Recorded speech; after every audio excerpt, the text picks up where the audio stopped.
1983 जगह गुजरात के सौराष्ट्र में ढाबरी गांव। इस गांव के पास कुछ गोताखोर अरब सागर में कूद पड़े। उस वक्त उन्हें यह पता नहीं था कि वो एक इतिहास लिखने जा रहे हैं।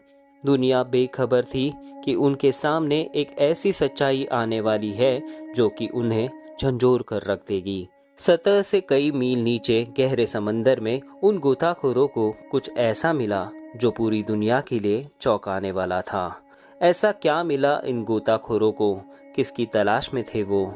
समंदर की गहराइयों में आखिर क्या ढूंढ रहे थे वो? ऊंची दीवारें, सड़कें, मूर्तियां, महल और एक सुनियोजित शहर, एक विशाल शहर। ऐसा लग रहा था जैसे आज का कोई शहर समंदर के नीचे रह रहा हो। समंदर के नीचे ऐसे शहर को देखकर सभी गोताखोर हैरान रह गए। इन पत्थरों के नमूने लिए गए। फॉरेंसिक्स जांच के बाद पूरी दुनिया दंग रह गई। उन्हें पता चला कि ये पत्थर महाभारत काल के हैं और यही वो शहर है जिसका जिक्र महाभारत में किया गया है, जिसका नाम है द्वारका। जी हाँ, यह कहानी है श्री कृष्ण नगरी द्वारका की। द्वारका, हालांकि हम द्वारका को श्री कृष्ण की नगरी के तौर पर जानते हैं, पर नंदलाल श्री कृष्ण वृंदावन मथुरा छोड़कर द्वारका क्यों बसे? द्वारका शहर के निर्माण से पहले इस शहर पे किसका राज था? इस स्थान का क्या महत्व है? चलिए शुरुआत से जानते हैं। इस क्षेत्र का प्राचीन नाम कुशस्थली था। पौराणिक कथा के अनुसार सतयुग में रैवतक नामक राजा थे। महाराज रैवतक, जो कि बलराम की पत्नी रेवती के पिता थे, उन्होंने कुश बिछाकर यज्ञ करने के कारण इस जगह का नाम पड़ा कुशस्थली। यहाँ कुश नाम का ही एक दानव, जिसने बहुत उपद्रव फैला रखा था। ब्रह्मा जी के अनेक प्रयासों के बाद भी यह दानव नहीं मरा, तो त्रिविक्रम भगवान ने उसे भूमि में गाड़कर उसके ऊपर उसी के आराध्य देव कुशेश्वर की लिंग मूर्ति स्थापित कर दी। दैत्य द्वारा प्रार्थना करने पर भगवान ने उसे वरदान दिया कि द्वारका आने वाला जो व्यक्ति कुशेश्वर के दर्शन नहीं करेगा, उसका आधा पुण्य उस दैत्य को मिल जाएगा। त्रिविक्रम का मंदिर भी द्वारका के रणछोड़ जी के मंदिर के पास ही है। ऐसी मान्यता है कि महाराजा रैवतक ने प्रथम बार समुद्र में से कुछ भूमि बाहर निकालकर यह नगरी बसाई थी। कुशस्थली का नाम कई बार पुराणों में पाया जाता है। इस प्रकार कुशस्थली या कुशवर्त ये नाम बहुत ही प्राचीन सिद्ध होता है। कुशस्थली कैसे बनी कृष्णा की द्वारका? भागवत पुराण के 10वें अध्याय के अनुसार भगवान श्री कृष्ण ने अपने मामा कंस का वध किया। कंस का ससुर था जरासंध। कंस के वध के बाद भगवान श्री कृष्ण को सबसे ज्यादा यदि किसी ने परेशान किया था तो वो था जरासंध। कंस ने उसकी 2 पुत्रियों अस्थि और प्राप्ति से विवाह किया था। कंस वध के बाद कुपित होकर कंस के ससुर मगधपति जरासंध ने कृष्ण और यादवों को कुलानाश करने की ठान ली थी। वह मथुरा और यादवों पर बार बार आक्रमण करता रहा। मगध सम्राट जरासंध की सेना काफी प्रबल थी। साथ ही जरासंध कोई भी युद्ध में हार नहीं सकता था। दरअसल जरासंध बचपन में जरा नामक राक्षसी को 2 टुकड़ों में मिला था। उसे जोड़ने के बाद राक्षसी का नाम जरा और जोड़ने के कारण संध, उस बालक का नाम जरासंध रखा गया था। श्री कृष्ण ये बात जानते थे कि जरासंध का मरना किसी और के हाथों मरुयुद्ध में होना विधि लिखित है। मगध सेना बार बार वृंदावन मथुरा पर आक्रमण कर काफी नुकसान कर रही थी। इसीलिए जरासंध से दूर राज्य में स्थिरता लाने हेतु से श्री कृष्ण और यादव मथुरा छोड़ भारत के पश्चिमी तट पर आकर पहुंच गए, जहां महाराजा रैवतक की बेटी रेवती के साथ दाऊ यानी बलराम जी का विवाह हुआ था और यादव वहीं बस गए। इसके बाद भगवान श्री कृष्ण ने समुद्र पर भव्य नगरी के निर्माण का आदेश दे दिया। उन्होंने समुद्र देवता की प्रार्थना की। समुद्र देवता प्रसन्न हुए और उन्होंने श्री कृष्ण को समुद्र के बीच 12 योजना भूमि का आशीर्वाद दिया। फिर श्री कृष्ण ने द्वारकापुरी की स्थापना का निर्देश विश्वकर्मा को दिया। विश्वकर्मा ने एक ही रात में इस भव्य नगरी का निर्माण कर दिया। एक ऐसी भव्य नगरी, सड़कें, सोने के महल, बड़े दरवाजे, बगीचे, तालाब और सब कुछ एक महान संरचना के साथ बनाया गया था। नगर के मध्य में श्री कृष्ण का महल था, जो यही सबसे सुंदर इमारत थी। एक अद्भुत और विलक्षण शहर। पर इस नगरी को किसकी नजर लगी? ऐसा क्या हुआ कि द्वारका समंदर में डूब गई? क्या इसका कारण वो एक शाप है? वो शाप जिसे हस्तिनापुर की रानी गांधारी ने साक्षात भगवान श्री कृष्ण को दिया था। गांधारी महाभारत के युद्ध में पांडवों का सहयोग कर उन्हें विजयी बनाने और कौरवों का मृत्यु का कारण श्री कृष्ण को मानती थी। गांधारी ने अपने 100 पुत्रों की मृत्यु की पीड़ा के कारण क्रोध में आकर भगवान श्री कृष्ण से कहा था कि अगर मैंने भगवान विष्णु की सच्चे मन से पूजा की है तो मैं तुम्हें श्राप देती हूँ कि जिस तरह मेरे कुल का नाश हुआ है उसी प्रकार तुम्हारे वंश का भी नाश होगा, तुम्हारी आंखों के सामने होगा और तुम देखते रह जाओगे।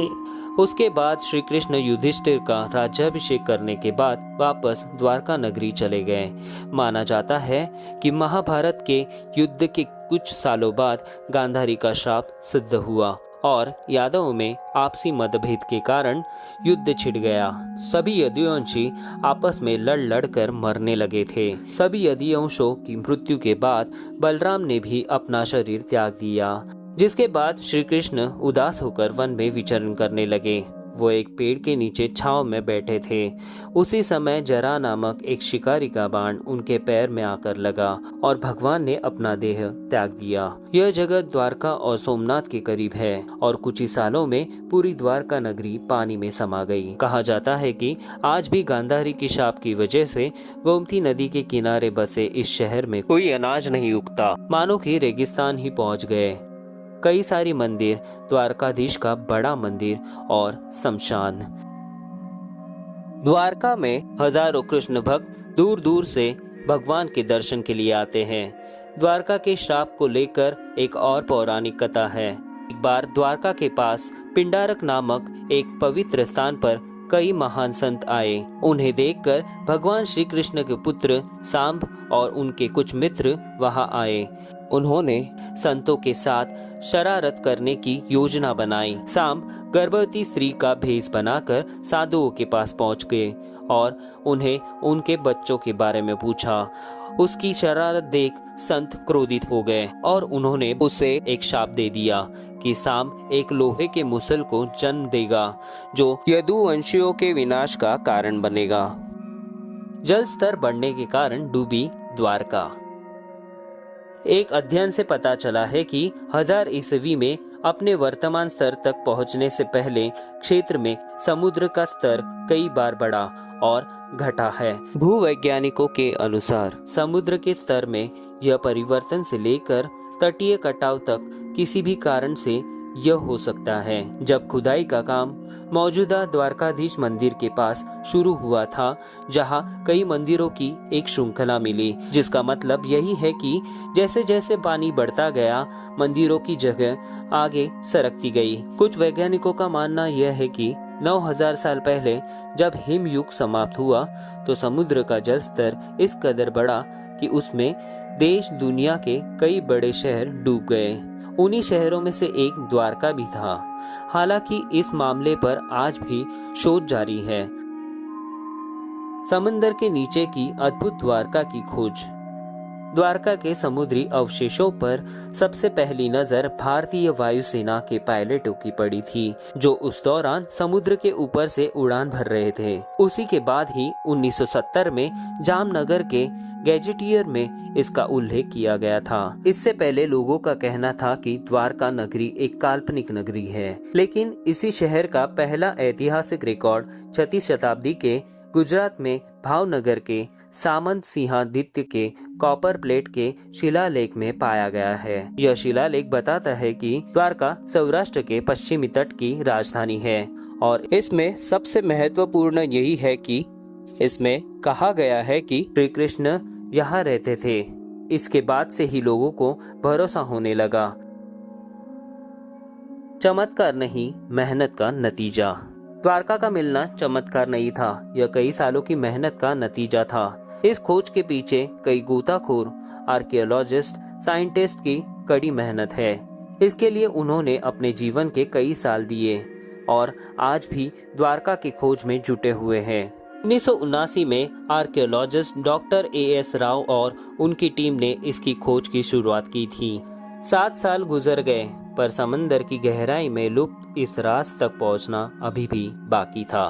इस टीम ने हार नहीं मानी और फिर साल 1983 एक दिन जब आर्कियोलॉजिस्ट की एक टीम गुजरात के ढाबरी गांव के पास अब सागर में कुछ एक्सप्लोर कर रही थी, समंदर की 130 फीट की गहराई में जाने के बाद वह जो देखते हैं वो सचमुच चौंका देने वाला होता है।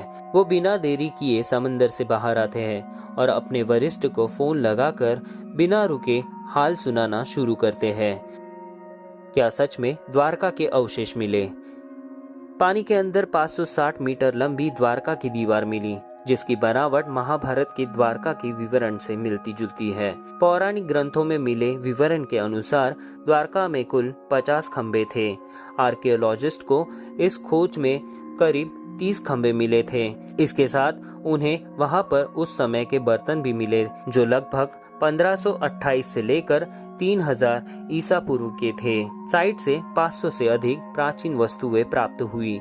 कुछ नमूने तो 2000 साल पुराने हैं। पत्थरों के ब्लॉक, खंबे और सिंचाई प्रणालियों की खोज की गई। हालांकि इस खोजों की वास्तविक तारीख पर भी अभी विवाद चल रहा है, लेकिन यह सभी सबूत इस बात को प्रमाणित करते हैं कि इस स्थान पर बड़ी संख्या में लंगर पाए गए, जिससे पता चलता है कि द्वारका एक ऐतिहासिक बंदरगाह था और उसने 15वीं से 18वीं शताब्दी तक भारतीय और अरबी क्षेत्रों के बीच व्यापारिक संपर्कों में भूमिका निभाई थी। समुद्र के भीतर ही नहीं बल्कि जमीन पर भी खुदाई की गई और 10 मीटर गहराई तक किए गए उत्खनन में सिक्के और कई कलाकृतियां भी मिली थी। उन्होंने माना कि जमीन पर मिले अवशेषों के समुद्र से मिले अवशेषों से समानता मिलती है। भारत सरकार की तरफ से इस बारे में बताया गया कि ध्वनि चित्रों से मानवता निर्मित शिल्प का पता तो चला, साथ ही एक प्राचीन नदी का भी पता चल गया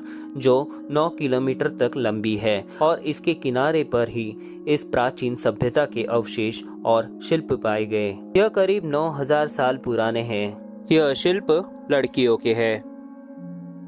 क्या समंदर में डूबी द्वारका के दर्शन कर सकते हैं? हजारों साल पहले समंदर में डूब चुकी भगवान श्री कृष्ण की द्वारका नगरी के दर्शन अब आसान होने जा रहे हैं। गुजरात सरकार मूल द्वारका दर्शन के लिए अरब सागर में यात्री पनडुब्बी चलाने जा रही है। सबमरीन का वजन करीब 35 टन होगा। इसमें एक बार में 30 लोग बैठ सकेंगे। साथ ही 2 गोताखोर और 1 गाइड साथ रहेगा।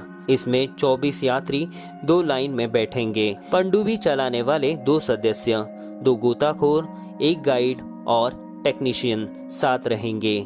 इसकी हर सीट विंडो व्यू होगी ताकि 300 फीट गहराई में समंदर के भीतर प्राकृतिक सौंदर्य को आसानी से देखा जा सके। यात्रियों को ऑक्सीजन मास्क, फेस मास्क और स्कूबा ड्रेस संचालन करने वाली एजेंसी ही देगी। इनका किराया टिकट में ही शामिल होगा। इसमें प्राकृतिक रोशनी की भी व्यवस्था की गई है। संचार प्रणाली और वीडियो कॉन्फ्रेंसिंग जैसी सुविधा भी रहेगी। सबमरीन में बैठकर भी सामने के स्क्रीन पर समंदर के भीतर की हलचल, जीव जंतु आदि देख सकेंगे और रिकॉर्ड कर सकेंगे। इस स्वदेशी पनडुब्बी का संचालन मुंबई का माझगांव डॉक ही करेगा। पनडुब्बी समंदर में 300 फीट नीचे जाएगी।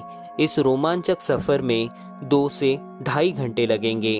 इस पनडुब्बी में कई खासियतें हैं। 35 टन वजनी सबमरीन एयर कंडीशन रहेगी। 30 लोग बैठेंगे।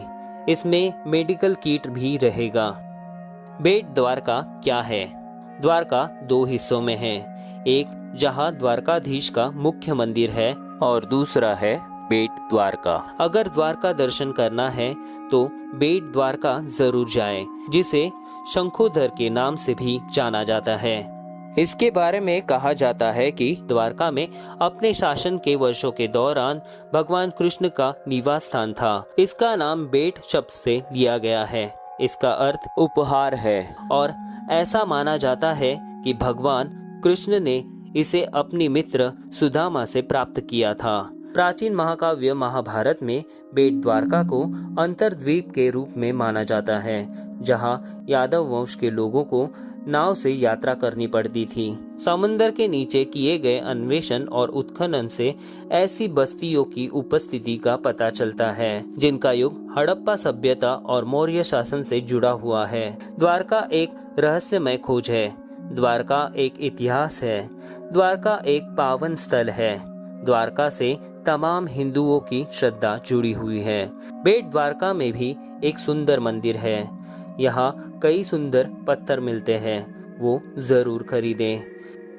द्वारकाधीश के दर्शन पाकर जो संतोषी मिलती है वो और कहीं नहीं मिलती। कुछ कहानियाँ बताती है कि मीरा को यही भगवान ने दर्शन दिए थे। कईयों को तो यहाँ पर भगवान के दर्शन मिले होंगे। आप भी अपना अनुभव कमेंट में शेयर करना ना भूलें। सबको इस समृद्धि का लाभ उठाने का मौका दें और ऐसे ही हैरत अंगेज चौंकाने वाली इन्फॉर्मेशन के लिए हमारा चैनल SB इंफोटेनमेंट से जुड़े रहें। हमें सब्सक्राइब करें, साथ ही फॉलो करें, लाइक और शेयर करना ना भूलें।